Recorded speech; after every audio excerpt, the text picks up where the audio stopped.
আসসালামু আলাইকুম, welcome back to my channel food Bangla 2.2 থেকে নতুন আরও একটা রেসিপি তৈরি করে দেখাবো। সেটা হলো ডিম আলু ঝোল। ডিম আলু ঝোলটা দেখতে যেমন অসাধারণ ছিল, সে খেতে হয়েছে অসম্ভব মজা। আপনারা যদি এই টিপস ফলো করে ডিম আলু ঝোলটা রান্না করেন তাহলে আপনাদের চেটে পুটে ভাত অনায়াসে পেট ভরে খেয়ে নিতে পারবেন। চলুন মূল রেসিপি দেখিয়ে দিই। এখানে আমি 5টা ডিম সিদ্ধ করে পরিষ্কার করে ধুয়ে তারপরে এরকমভাবে ফালি করে নিয়েছি।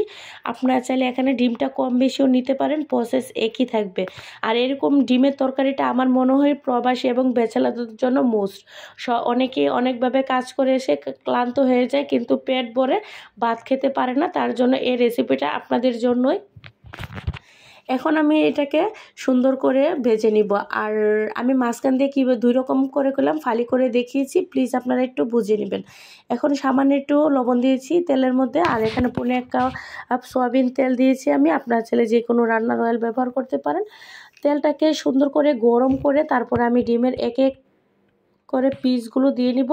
একবারে লো হিটে রাখবেন তেলটা, তা না হলে ডিমের উপরে যে চামড়াগুলো এগুলো একটু রাবারের মতো হয়ে যাবে, খেতে ভালো লাগবে না এবং দেখতেও সুন্দর লাগবে না। এখানে সামান্য একটু হলুদ দিয়েছি যাতে ডিমে সুন্দর একটা কালার এসে যায়। আমি সুন্দর করে নেড়েচেড়ে এটা মিক্স করে দিব। এরকমভাবে মিক্স করে দেওয়ার পর ডিমটাকে আমি এখন উল্টিয়ে দিব যাতে 2 পিঠ সুন্দর একটা ভাজা হয়ে যায়। ডিমটা আমি কীরকম কালার করে উল্টিয়ে নিয়েছি অবশ্যই আপনারা দেখে বুঝতেই পারবেন।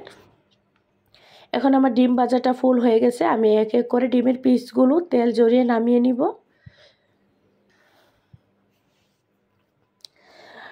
ডিমগুলো নামানোর পর ডিমে যে অবশিষ্ট তেল ছিল সেই তেলে আমি পুরো রান্নাটা করে নিব। আপনারা চাইলে তেল কম বেশি দিতে পারেন, কোনো সমস্যা নেই।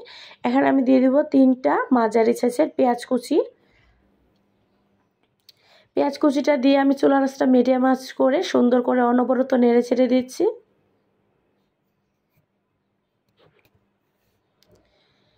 পেঁয়াজটাকে এখানে আমি বাদামি কালার পর্যন্ত ভেজে নিব। এখানে এই তেলের ফেনা বা যেটাই বলেন আপনারা, এটার জন্য পেঁয়াজের ভাজাটাও দেখা যাচ্ছে না। এখন আমি দিয়ে দিব 1 টেবিল চামচ রসুন পেস্ট এবং দিয়ে দিব 1/2 চা চামচ আদা পেস্ট। যেহেতু ডিম ভুনা করব তার জন্য আমি আদাটা ব্যবহার করেছি, আপনারা চাইলে স্কিপ করতে পারেন। এখন সুন্দর করে নেড়েচেড়ে আদা এবং রসুনটা ভেজে নিব।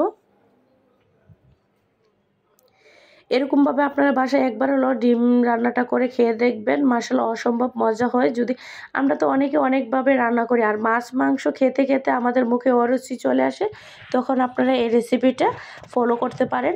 এখন আমি স্বাদমতো লবণ দিয়ে দিয়েছি 1 টেবিল চামচ হলুদের গুঁড়ো, দিয়ে দিলাম 1.5 চামচ জিরে গুঁড়ো, আর মরিচের যে টেস্ট ঝালটা আপনাদের পছন্দ অনুযায়ী দিতে পারেন। আমি এখানে 1 টেবিল চামচ দিয়ে সুন্দর করে চুলার আঁচটা লো হিটে রেখে মশলাগুলো 1 মিনিট ভেজে নিব। সবগুলোর সাথে মিক্স হওয়ার পর দিয়ে দিব সামান্য একটু পানি। আমি কতটুকু পানি দিয়েছি অবশ্যই আপনারা দেখতেই পারছেন। আমি এখানে বেশি পানি দিব না, যাতে মশলাটা কষিয়ে যায় সুন্দরভাবে, ততটুকুই পানি ব্যবহার করেছি। এখন অনবরত নেড়েচেড়ে মশলাটাকে প্রায় আমি 5 মিনিটের মতো চুলার আঁচটা লো হিটে রেখে কষিয়ে নিয়েছি। মূল রান্নার টেস্ট হলো এই মশলা কষানো। মশলা আপনি যত কষাবেন ততই আপনার রান্নার টেস্ট বেড়ে যাবে।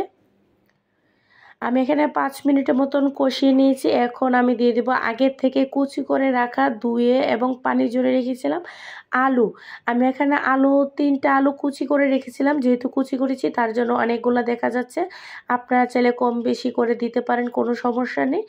আর এরকম কুচি করে যদি আপনি আলু ডিমের ঝোলটা রান্না করেন, দেখতে যেমন লোভনীয়, খেতেও অসম্ভব মজা হয়। আপনারা অবশ্যই বাসায় এটা একবার হলো ট্রাই করবেন। আমি সুন্দর করে আলু কুচিটিকে মশলার সাথে মিক্স করে দিয়েছি এবং চুলার আঁচটা লো হিটে রেখে আমি এটা ভালোভাবে একটু কষিয়ে নিব, যাতে আলুটা আমার কষানোর মধ্যেই 50% সিদ্ধ হয়ে যায়। আর যেহেতু কুচি করে দিয়েছি এখানে, সিদ্ধ হতে বেশি সময় লাগবে না। আমি ঢাকনা দিয়ে ঢেকে দিয়েছি এবং 5 মিনিটের মতো এরকমভাবে কষিয়ে নিয়েছি। আর আমি অবশ্যই মাঝখানে ঢাকনা আগলা করে নেড়ে চেড়ে দিয়েছি, তা না হলে নিচে দিয়ে পুড়ে যেতে পারে। এখন আমি এটাকে উল্টিয়ে পাল্টিয়ে সুন্দর করে আবার মিক্স করে দিচ্ছি মশলার সাথে।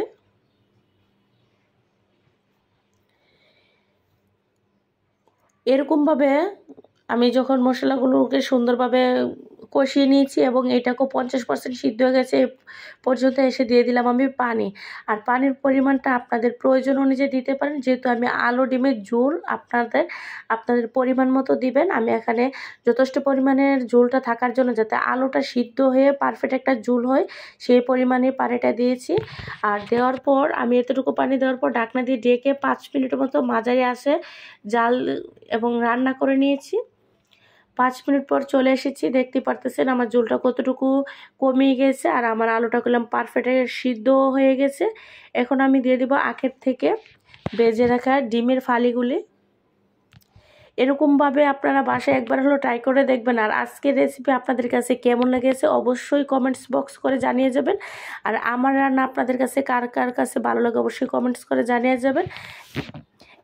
এখন দিয়ে দিলাম মাঝখান দিয়ে কয়েকটা ফালি করে রাখা কাঁচামরিচ। এটা আমি জালের জন্য দেই নাই, সুন্দর একটা স্মেল আসার জন্য দিয়েছি। এবং এখন ঢাকনা দিয়ে ঢেকে চুলার আঁচটা মাঝারি আঁচ রেখে আবার 4 মিনিটের মতো আমি রান্না করে নিব। 4 মিনিট পর চলে আসলাম, দেখেন ঝোলটা আরও শুকিয়ে গেছে। যেহেতু এটা আলু, আপনি নামালে দেখা যাবে অনেকটাই টেনে গেছে। আমি এটা বেশি নেড়ে ছেড়ে দিব না, তাহলে ডিমের কুসুমটি আপনার ভিতর থেকে বেরিয়ে আসবে। তার জন্য দিয়ে দিলাম বেশ কটা ধনিয়া পাতা কুচি। ধনিয়া পাতা কুচিটা দিয়ে আমি সুন্দর করে নেড়ে চেড়ে এখন একটু অনেক ঢাকনা দিয়ে ঢেকে 1 মিনিটের মতো রান্না করে নিব, যাতে পাতার স্মেলটা সুন্দর করে পুরো তরকারিতে ছড়িয়ে যায়।